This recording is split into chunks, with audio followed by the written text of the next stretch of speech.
El siguiente programa es presentado por Cadena NBI.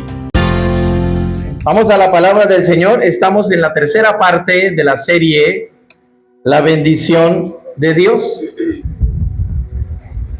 Ya hemos aprendido que por qué hay cristianos que no son bendecidos a pesar de que son buenos cristianos.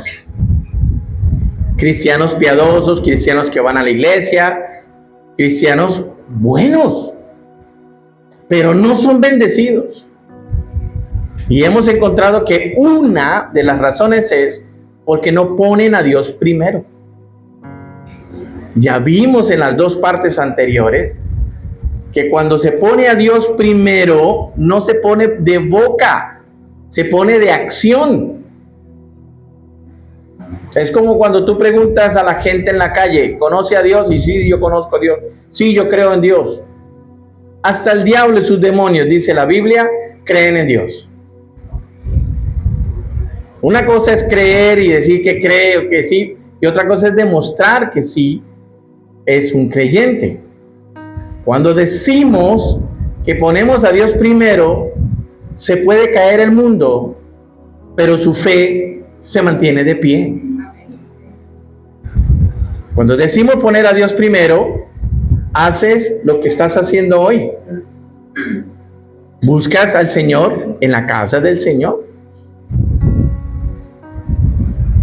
Entonces resolvimos en las dos entregas anteriores que algunos no son bendecidos porque no tienen claro que primero es Dios. Y hoy en la tercera parte vamos a mirar Génesis capítulo 2 versículo 9. Un cristiano bendecido es aquel que es llevado a tener una dependencia absoluta de la palabra de Dios y a no depender de sus circunstancias. Ojo con esto. Tú no puedes depender de las circunstancias, porque si tú dependes de las circunstancias, entonces no dependes de Dios. ¿Qué es depender de las circunstancias? Ay, está lloviendo, no voy a la iglesia. ¿Qué es depender de las circunstancias? Me llegó un familiar, ya no voy a la iglesia. Me duele un dedo, ya no voy a la iglesia. Esas son circunstancias. Mire, yo he visto personas que están muy enfermas llegar a la casa del Señor y el Señor sanarles.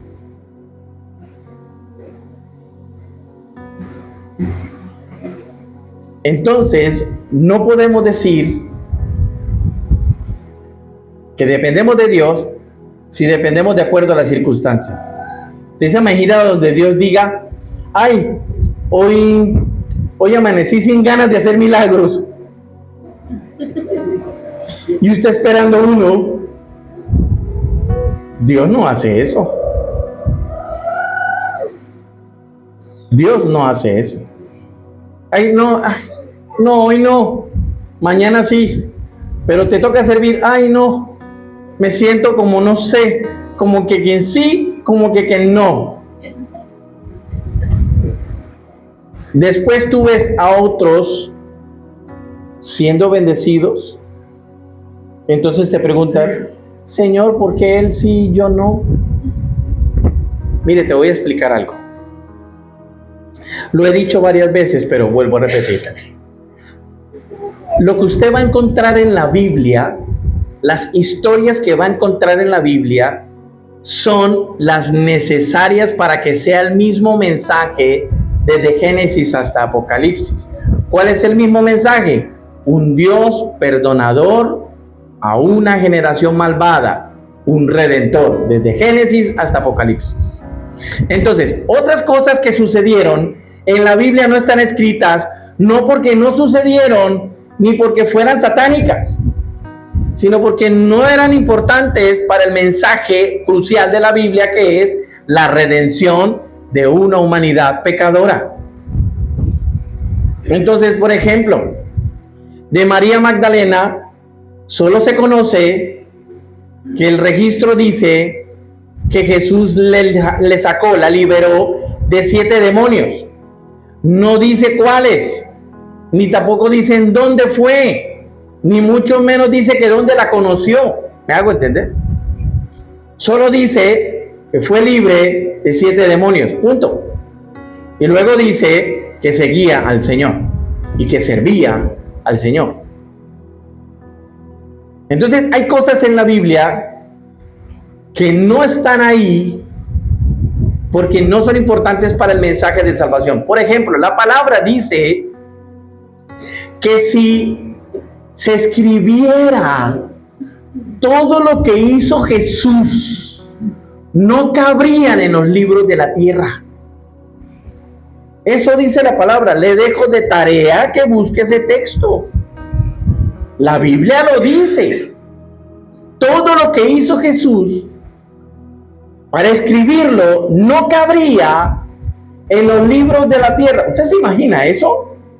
Y nosotros pensando, ay, solo lo que hizo 3 años, solo lo que está escrito en los evangelios. No, hizo muchas cosas más. Hizo muchos milagros más. Hizo muchas proezas más. Entonces le explico esto para decirte lo siguiente. Tomás es conocido como el discípulo incrédulo, en que cuando el Señor ya estaba resucitado, se encuentra con las mujeres que van a visitar la tumba, y el Señor les dice, esto también ya se los enseñé, y el Señor les dice, no me toquen, porque no he ido al Padre. Vayan y anúncienle a todos que yo resucité. Al día siguiente, vuelve y se aparece el Señor y toca la puerta donde estaban escondidos los discípulos. Y ahí está Tomás. Y usted conoce la historia. Tomás no creía que el Señor había resucitado. Entonces el Señor le dice, ¿no crees? Toca mis llagas, toca mis heridas. ¿Por qué ya lo pudo tocar? Porque ya había ido al Padre. ¿A qué fue al Padre? A presentarse al Padre. No, eso también ya lo enseñé. A llevar todos los que estaban en ¿dónde?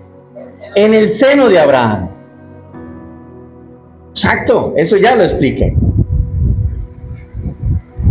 Entonces desde ahí quedó marcado Tomás como el discípulo incrédulo. Y entonces cuando a alguien le falta la fe en la iglesia, le dicen, quieto Tomás. ¿Sí o no? Pero ¿sabe qué pasó con Tomás? ¿Por qué llegó a ese extremo? Mire, Tomás se enamoró de una muchacha llamada Raba. La muchacha, ella y el papá tenían un viñedo. Entonces ellos vendían vino para los matrimonios. Y Tomás ayudaba a la muchacha a llevar los cántaros de vinos para el negocio del papá de ella. ¿Dónde conocieron a Jesús? En las bodas donde hizo falta el vino, donde el vino se acabó. Ahí estaba Tomás con ella. Se enamoraron, empezaron a seguir al Señor, tenían planes de matrimonio. Él va y habla con el papá de la muchacha y cuadran todo para casarse y para seguir al Señor, y se convierten en discípulos del Señor. Pero cuando está el Señor, por eso lo que le estoy narrando, algunas cosas usted las sabe porque están en la Biblia y otras no están en la Biblia, pero sí están en algo que se llama la tradición judía. ¿Qué es la tradición judía? La historia del pueblo judío.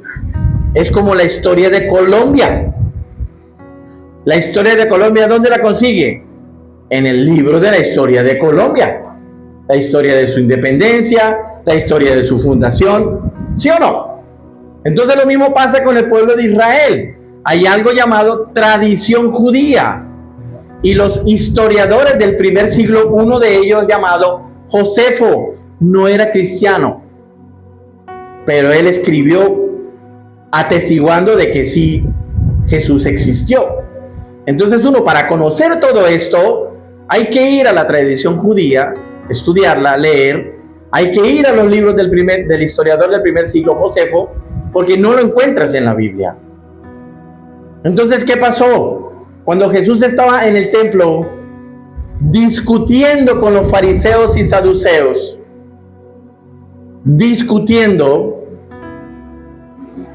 vino los soldados romanos a calmar el alboroto que había, porque los fariseos refutaban a Jesús y Jesús se defendía. Entonces se armó un alboroto y dice la palabra que tuvieron que sacar al Señor de ahí. Eso sí lo dice. Lo sacaron porque lo iban a apedrear, lo iban a tomar preso los romanos. Y cuando salen, también sale Tomás, y detrás de Tomás sale su prometida. Y un soldado romano, para impedir que ellos escaparan, desenfundó su espada y la introdujo en el cuerpo de ella, matándola ipso facto. A este soldado romano, por haber matado en esas condiciones a una hebrea, lo llevaron preso. Entonces ella quedó en el piso agonizando. El Señor Jesús se detiene, se voltea y se regresa. Y Tomás le ruega que la sane, como sanó la mujer del flujo de sangre, como sanó la hija de Jairo, como sanó la suegra de Pedro. Gracias. Wow. ¿Y qué hace el Señor? No la sana. Y cuando usted ve esa historia, dice, uy, pero el Señor sí es elitista. No. Y pero el Señor, ¿por qué no la sanó? Pobrecito Tomás. No. Apréndase algo en la vida, por lo menos apréndase esto. Usted debe hacer lo que diga el Padre, no lo que diga su corazón. Y el Padre dijo no. Jesús no lo hizo. Solo se acercó a Tomás y le dijo, ahora no lo entiendes. Y no la sanó. Y murió. Entonces, ¿cómo quedó Tomás? Herido, dolido, con rabia con el Señor. Días después, le llega el mensaje a Jesús de que su mejor amigo Lázaro estaba enfermo de muerte. ¿Y qué hace Jesús? Sigue su camino. Y era su mejor amigo. Y luego le llega el mensaje de que Lázaro había muerto. 4 días después, Jesús le dice a los discípulos, es hora de ir a Betania.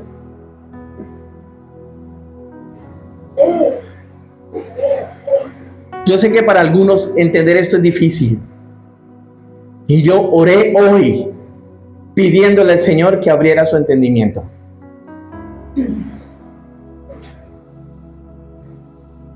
Y se fueron a Betania. Y ya habían sepultado a Lázaro 4 días después. La tradición judía dice que después del tercer día ya no hay que abrir la tumba. Los primeros 3 días hay que ir a ungir el cuerpo con perfumes y demás. Pero ya después del 4.º día, por eso el Señor resucitó el tercer día. Y cuando resucita era porque las mujeres iban a ungir su cuerpo, como decía la tradición judía, 3 días. Al 4.º ya no hay nada que hacer.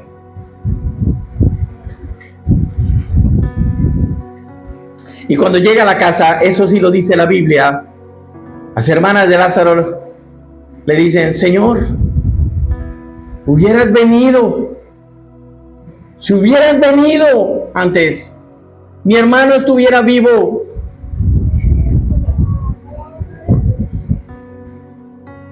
Y el Señor, ahí aparece el versículo más corto. Jesús lloró.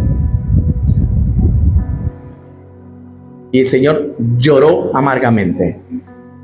Y cuando se levanta de ahí, le dice a Marta y a María, llévenme a donde lo sepultaron. Lo llevaron. ¿Y ahí quién iba con ellos? Tomás. ¿Sí me está escuchando?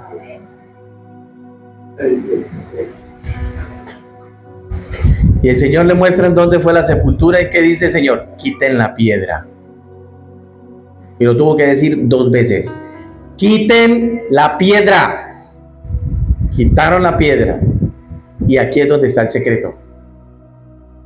Dice el Señor, dice la palabra. El Señor dijo, gracias Padre, porque me has escuchado.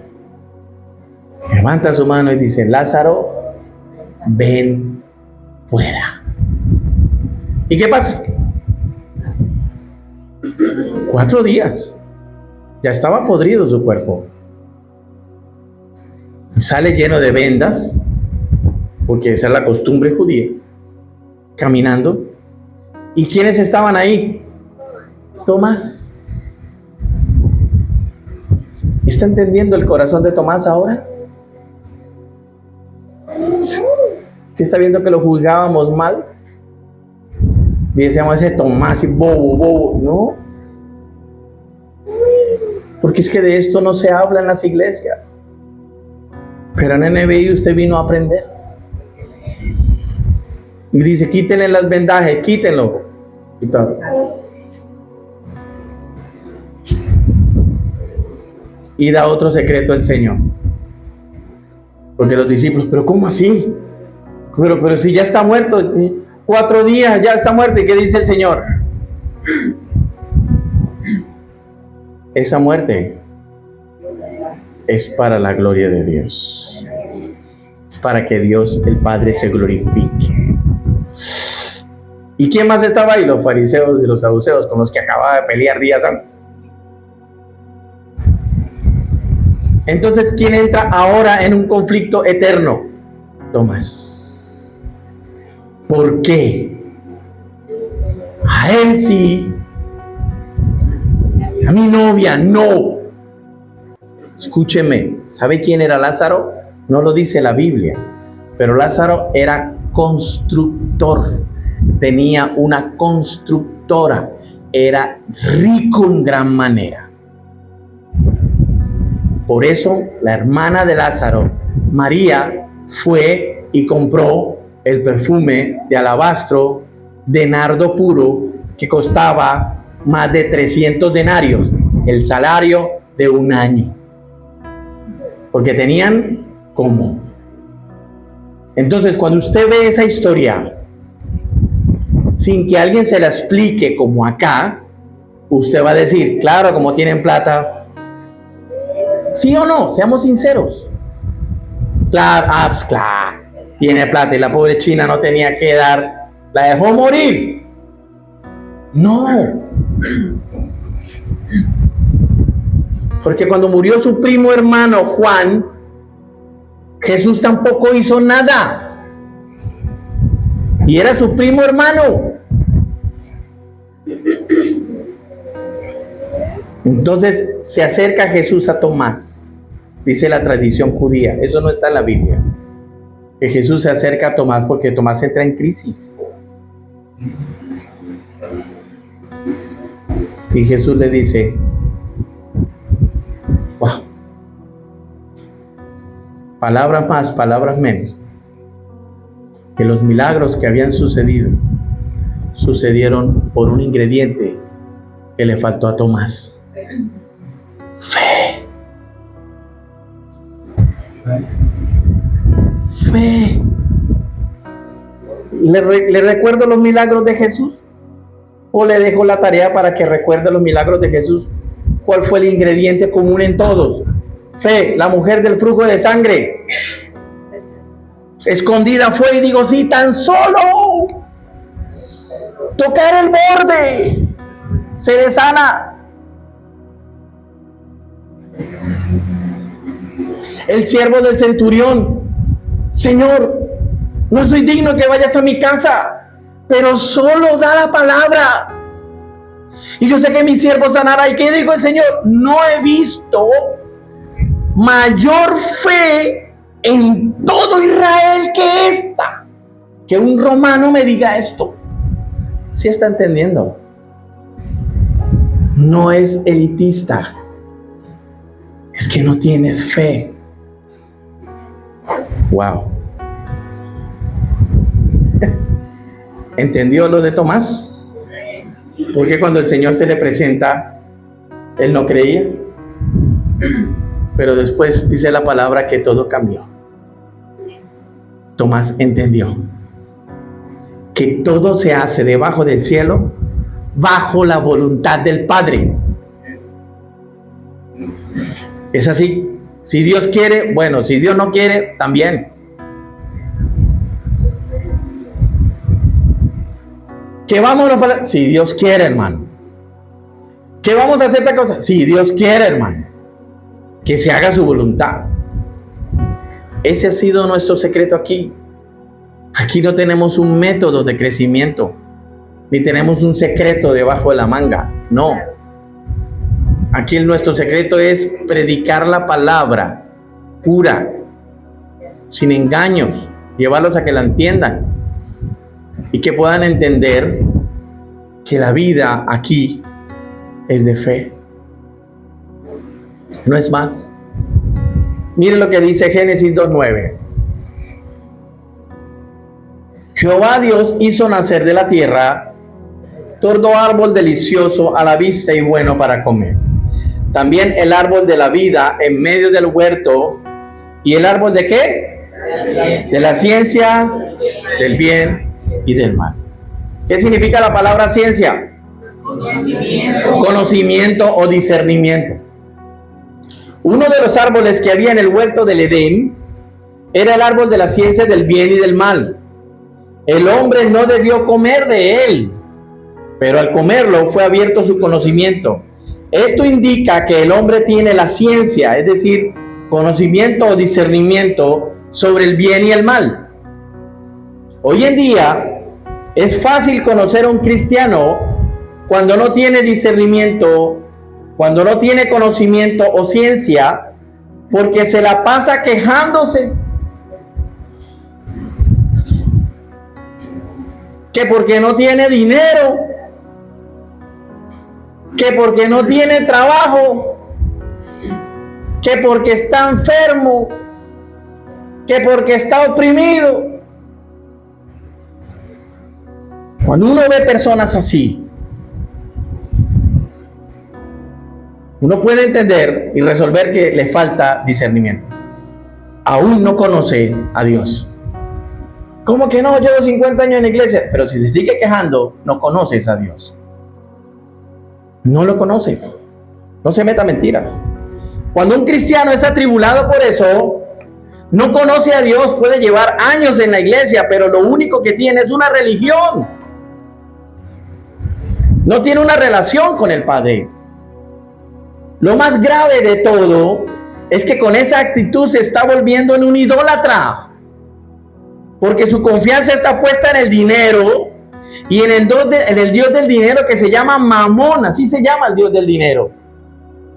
No conoce al Dios verdadero, porque esa actitud demuestra, con esa actitud, está convencido de que el Dios de Abraham no tiene poder para ayudarte.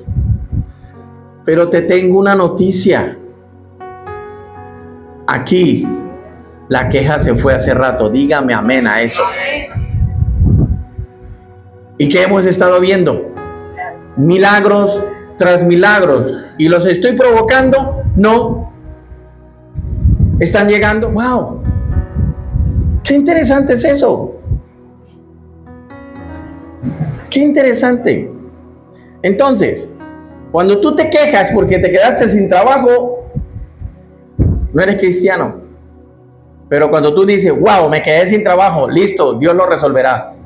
Vamos, ¿qué hay que hacer? Hagamos lo que sea. Empanadas, pasteles, aguamiel, lo que sea. Mientras Dios me resuelve. Es distinto. Y te aseguro que Dios resuelve. El diagnóstico es que es una persona que no conoce la palabra y lo peor, no cree en ella porque se queja. Dice el texto que la palabra es como espada de dos filos, que discierne. Eso también ya se lo enseñé. Un filo que discierne las obras de Satanás y el otro filo que discierne las obras del Espíritu. Eso ya se lo enseñé. Conoce el bien y el mal. Ese cristiano tampoco sabe qué está haciendo aquí en la tierra. Es decir, no conoce su propósito en Dios. Por eso, cuando vienen los problemas, se amedranta. Romanos 8:35. Miren lo que dice. Vamos a leerlo hasta el versículo 39. Dice: ¿quién nos separará del amor de Cristo? ¿Tribulación? ¿Has sentido tribulación? Ok. ¿Angustia? ¿Persecución? ¿Hambre? ¿Desnudez? ¿Peligro o espada? Como está escrito: por causa de ti somos muertos todo el tiempo. Somos contados como ovejas de matadero.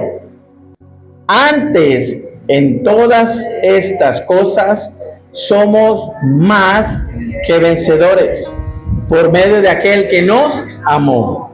Por lo cual estoy seguro de que ni la muerte, ni la vida, ni ángeles, ni principados, ni potestades, ni lo presente, ni lo porvenir, ni lo alto, ni lo profundo, ninguna otra cosa creada nos podrá separar del amor de Dios que es en Cristo Jesús, Señor nuestro. Wow. Entonces, ¿para qué se queja? Deje a Dios hacer algo. Déjelo. Todas estas circunstancias que estamos leyendo en este texto son adversas al hombre. Tribulación, angustia, persecución, hambre, desnudez, peligro y espada. Todas esas son circunstancias difíciles. El texto dice también que antes éramos, eso dice el texto, que antes éramos más que vencedores. Entonces, la pregunta es, ¿por qué ahora estas cosas nos están venciendo? Si el texto dice que antes éramos más que vencedores, entonces ¿por qué la tribulación, la angustia, la persecución, el hambre, la desnudez, el peligro y la espada nos están venciendo? O sea, ¿qué pasó? Sencillo. Porque la iglesia hoy no sabe cómo lidiar con eso. No tiene la elevación del Espíritu. Ahora, la elección nuestra debe ser ni el bien ni el mal. Hoy, vamos a ver cómo lo agarra. Por eso le dije, estoy orando hoy para que el Señor les abra el entendimiento, porque algunos esto no lo van a entender. Escuche, se lo vuelvo a decir. Ahora nuestra tarea es, lo que tenemos que elegir debe ser ni el bien ni el mal. En otras palabras, debemos de dejar de hacer el bien y debemos dejar de hacer el mal.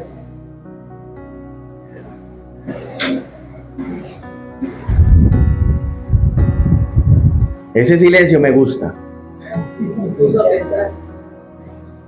Tranquilo, ya le resuelvo la incógnita. ¿Cuál es el punto intermedio entre el bien y el mal?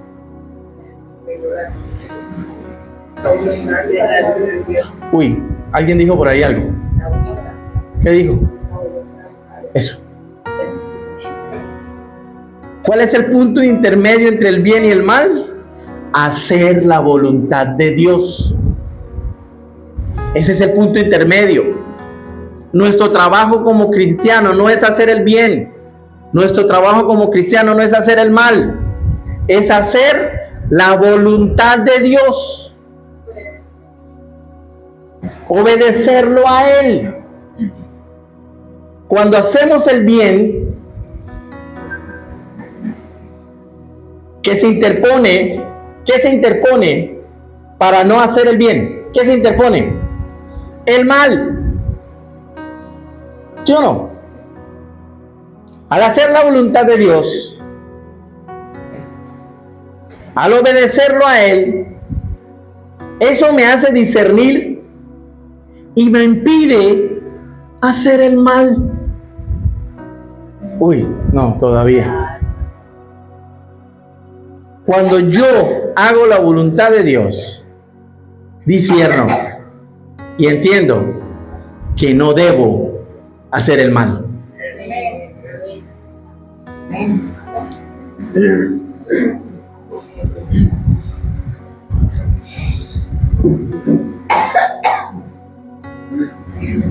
Ahora lo mismo sucede al contrario. Cuando hacemos el mal, lo que se interpone, ¿qué es? El bien. Ah, ya le cambió la cara.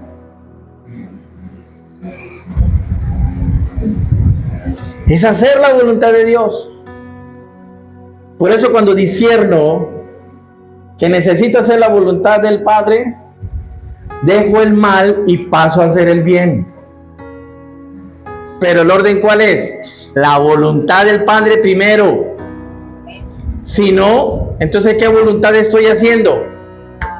Mi propia voluntad.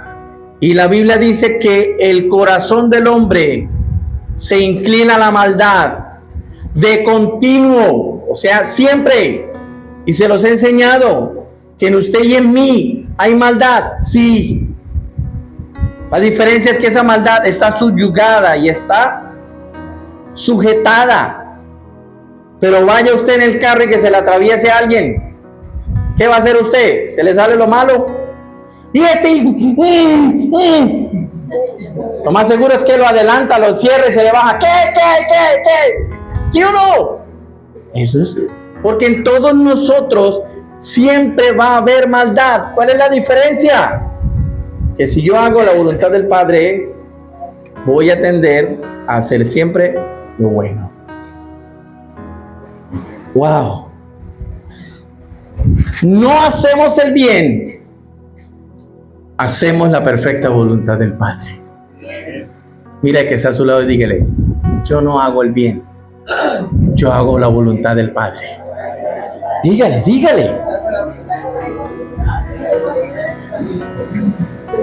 Ahora mire esto.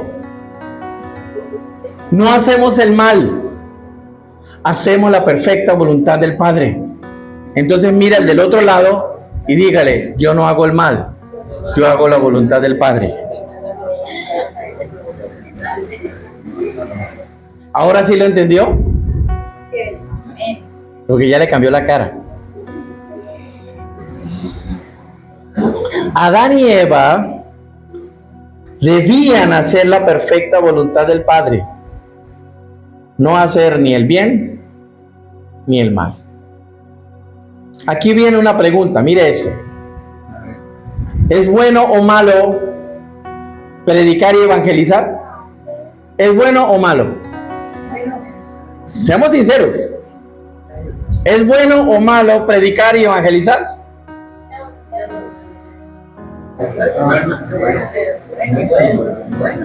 Es bueno. Entonces, si es bueno, ¿por qué el Espíritu Santo lo prohibió 2 veces a Pablo?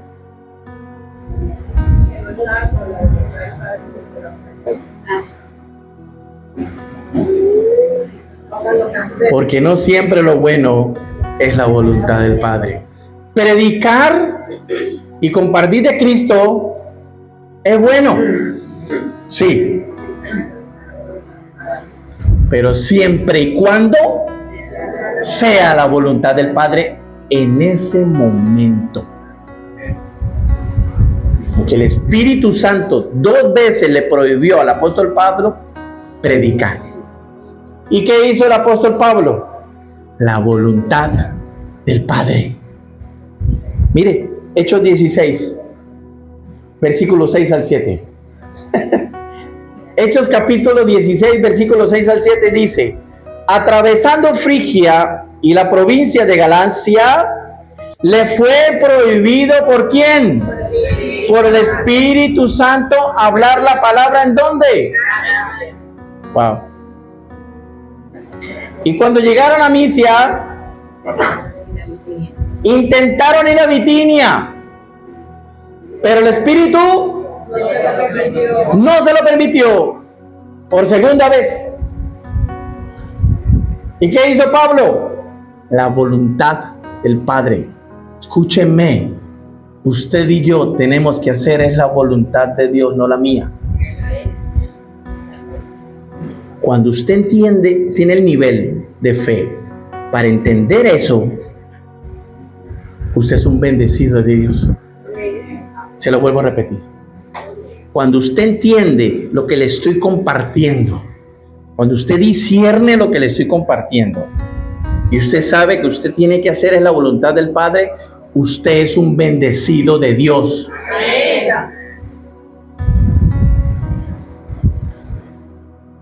Hermanos, que hay que decir, ay, pero es que a mí no me gusta. No hay problema, no lo hagas. Hermanos, que no, pero yo no. ¿Sí o no? ¿Qué voluntad estás haciendo? La tuya.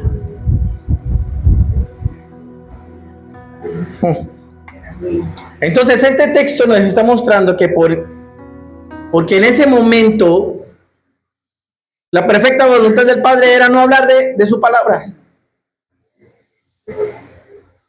Y Pablo lo pudo discernir y por ende hizo la voluntad del Padre y no la suya. ¿Cuántas veces hacemos nuestra propia voluntad? Y Dios te quiere aquí, pero tú quieres allá. El mismo Dios que te dio,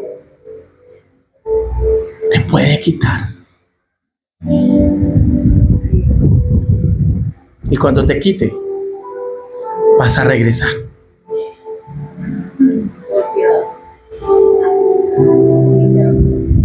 Y aquí serás bienvenida, bienvenido siempre. Pero perdiste tiempo. Perdiste tiempo. El mismo Dios que te llevó a un lugar de privilegio, porque en esos días tú estabas apegado a Él, consagrada a Él, pero esto que te dio te enfrió, te lo puede quitar.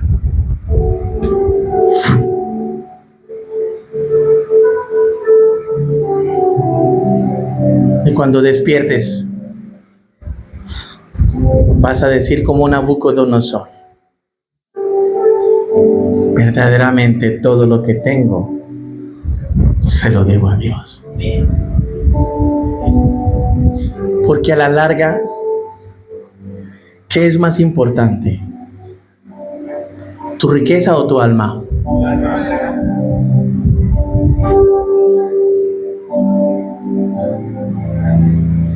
Entonces, como Dios te ama tanto, ¿quieres que estés por la eternidad con Él? Isaías 28, 21.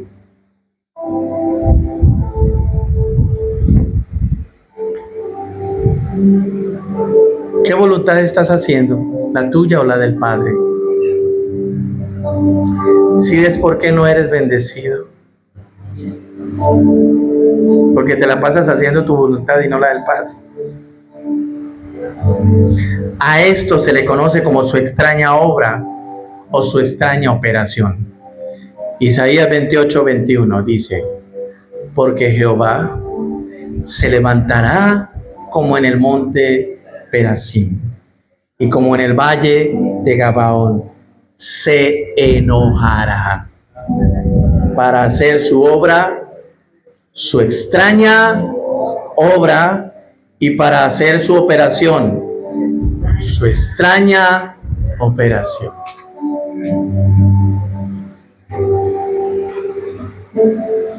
La voluntad del Padre no es para entenderla, es para obedecerla. Por eso es que hay muchos cristianos que no son bendecidos, porque no conocen aún la palabra de Dios, no disciernen sobre el bien y el mal, no hacen la voluntad del Padre. Este programa fue presentado por Cadena NBI.